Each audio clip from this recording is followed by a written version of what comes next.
you wanna play tough and wanna hate this, I'll always show up and make a statement. I don't ever slow up. Mr. Shankar's certificate, please. So you officially will be hand over the position to you. Excellency, could we please honor Mr. Krishna Shankar and officially give him the position of the Honorary Trade Commissioner for the India-Africa Trade Council, under Sierra Leone being the honorary country. Thank you. The ship slipped into Freetown before dawn, its hull heavy with sacks of rice and crates of medicine. On shore, lines of trucks waited like a coiled spring. By noon, those goods would be moving inland toward towns that rise and fall with each cargo.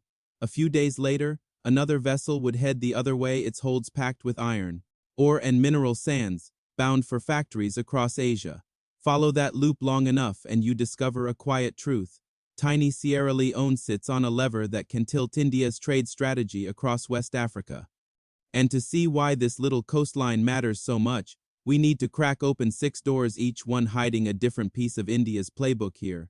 The first door starts at the waterline, and to understand how a port city became a hinge for a billion-person economy, we've got to trace the curve of one remarkable harbor. Stand on Signal Hill above Freetown and look down at the estuary.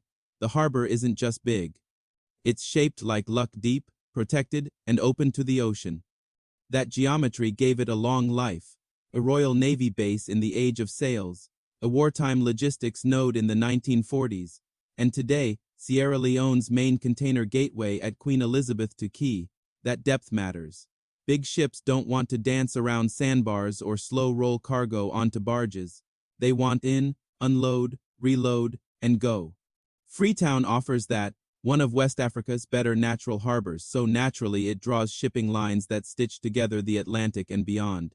Now plug that harbor into modern trade blocks. Sierra Leone sits in ECOWAS and is part of the continent-wide AFTA market. For India, that's a front door into a neighborhood of 400+ million consumers in West Africa alone, and a bridge onward into continental supply chains that are just beginning to thicken. If you're mapping routes for Indian rice, medicines, tractors, generators, telecom gear, Freetown is a clean drop point. From there, goods jump. By road and short sea to neighbors where Indian brands already feel familiar, and on the backhaul, minerals flow the other way. The loop closes. The competition for those loops is real. Ports up and down the Gulf of Guinea are upgrading fast, often with outside capital. Operators at Freetown's main terminal are now part of the global network owned by one of the world's biggest shipping groups, giving the key deeper connections to mainline services and modern handling gear. For Indian shippers, that means fewer delays and steadier schedules, small logistics wins that add up to market share. But to see why India leans so hard on this Atlantic hinge, you have to look at what's actually moving through those containers and bulk holds. Start with the staple that shapes dinner in Sierra Leone almost every single night. And to understand how a simple grain became a strategic link between the two countries, we need to open the sack and count the kernels. Sierra Leone is small, but its ground is busy.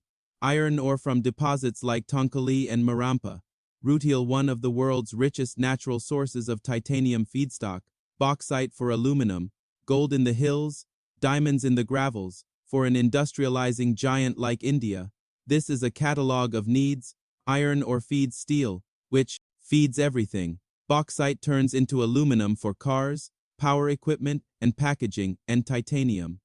That runs from aerospace parts to high-grade pigments and specialty chemicals. The key is not that India must import all of these from Sierra Leone, but that having an extra tap on the Atlantic side gives Indian buyers options, leverage, and diversification away from any single country or choke point. Sierra Leone's official trade review reads like a checklist of those inputs. Think about rutile for a second. Titanium feedstocks are strategic because they end up in high-performance alloys and critical coatings. Any additional Atlantic source that is relatively near to Indian shipping lanes via the Cape is valuable insurance. Meanwhile, iron ore cycles have whipsawed Sierra Leone before mines closed, restarted, changed hands, but each restart rebuilds the export channel and invites new offtake talks. Indian steelmakers living in a world of fluctuating supply know the advantage of a diversified portfolio, even if the absolute volumes from Sierra Leone aren't headline-grabbing compared to Australia or Brazil. Optionality is strategy. Then there's aluminum. India mines a lot of its own bauxite, but both refiners and traders like having extra barrels to blend and bargain with. West African bauxite has become a rising factor across the Atlantic trade. Sierra Leone's share is smaller than giants next door, yet its presence is part of a wider pattern, the Gulf of Guinea turning into a raw material staging ground that Asian demand can't ignore. When you bolt that to a workable export port, the attraction compounds. If the mineral story is about the long game, the finance story is about greasing the present, and on that front, India is lining up credit, projects, and a steady diplomatic beat to keep the corridor warm. And to understand how money and missions keep the ships moving, we need to follow the lines of credit and the flags in the room. When the world scrambled for vaccines, Sierra Leone's first COVAX shipment in March 2021 came from an Indian manufacturer, the Serum Institute's version of the AstraZeneca shot. That's more than a factoid.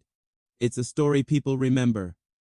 India's wider vaccine maitri policy sent doses to dozens of countries, and even when exports paused during India's own surge and later resumed, the narrative stuck. Indian pharma knows how to supply at scale. That's the same muscle used to move essential medicines, which is why so many pharmacies in West Africa stock Indian generics. Sierra Leone's import basket tells you the rest. Packaged medicaments rank near the top of its imports, and Indian companies are everywhere in that channel: antimalarials, antibiotics, pain relief, maternal health meds, low cost, WHO-compliant products that keep clinics running.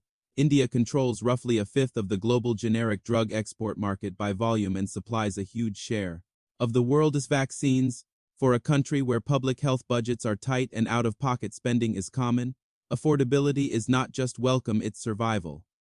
Each container of Indian medicines arriving through Freetown pushes the brand deeper: reliable, responsive, cheap enough. There's a feedback loop here. Health wins translate into political goodwill. Political goodwill translates into project wins. Project wins translate into logistics wins. Before you know it, India isn't just a flag on a box. It's the default answer for a problem that needs a supplier fast. That's priceless when you want to extend from medicines into motors, from syringes into transformers, and from health partnerships into digital services and skills training. All of this is humming along in a tough neighborhood at sea, because the thread tying Indian rice, medicines, and equipment to Sierra Leone runs across waters that have had their share of trouble. And to understand why policing the sea lanes is part of the trade story, we need to look at the Gulf of Guinea's security map. Trade between India and Sierra Leone isn't massive by Indian standards, but the trajectory is loud. Public data and recent reports point to a steady rise in bilateral trade over the past few years, with a 2024 to 2025 figure north of $400 million noted by observers following the corridor. That's not just organic growth. It reflects a broader Indian push across West Africa with pharmaceuticals, machinery, and ICT on one side, and minerals and agricultural potential on the other. At a micro level, monthly data snapshots show Indian exports to Sierra Leone ticking up year over year, a sign that smaller firms are finding their feet in this market. Layer on top the new $40 million India x Imebid line that expressly includes Sierra Leone energy, and you can see the template: finance a grid or generation upgrade while tying in Indian equipment supply. Anchor shipments with rice and medicines that move every month.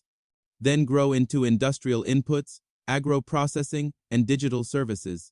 Each piece reduces the per-unit cost of using Freetown as a hub because steady flows justify better shipping contracts, better warehousing, and better last-mile distribution. Meanwhile, Sierra Leone's own import profile remains tilted toward essentials: rice, fuel, machinery, and packaged medicaments rank high where India is competitive on price and scale.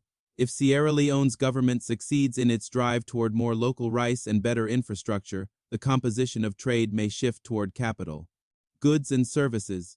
But even then, the habit that Indian firms build now being present, responsive, and easy to buy from will carry forward. That's how brands become default choices when big projects arrive. Those numbers suggest a bigger truth about India's Africa play. Progress is rarely splashy. It's patient, practical, and cumulative. A mission opens. A line of credit lands. A supplier wins a tender. A port call becomes routine. Then suddenly the graph looks steep. But there's one more layer: how the corridor helps India hedge against A world that keeps changing the rules on food, on fuels, even on standards and certifications, and to understand how Sierra Leone fits into India's hedging toolkit, we need to zoom out to strategy level. A ship slides into Freetown at first light. Forklifts hum. The day moves. Rice and medicines roll inland. Mineral sands and/or roll out. None of it looks dramatic up close, but zoom out and you see a corridor clicking into place. A deep water port that trims time and risk. A staple food pipeline that buys goodwill. A mineral map that gives Indian industry one more source. A finance engine that ties development to trade. A health footprint that builds trust. And a security picture just steady enough to keep schedules. Sierra Leone is not the biggest story in India's trade strategy.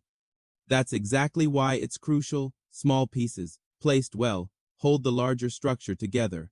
Strengthen this hinge, and India's door into West Africa swings smoother. Neglect it, and the whole frame creaks. The ship that came with rice and pills leaves with ore and sand. The loop closes, and with every turn, the route becomes a little more permanent, a little more valuable, and a little more central to how India moves in the world.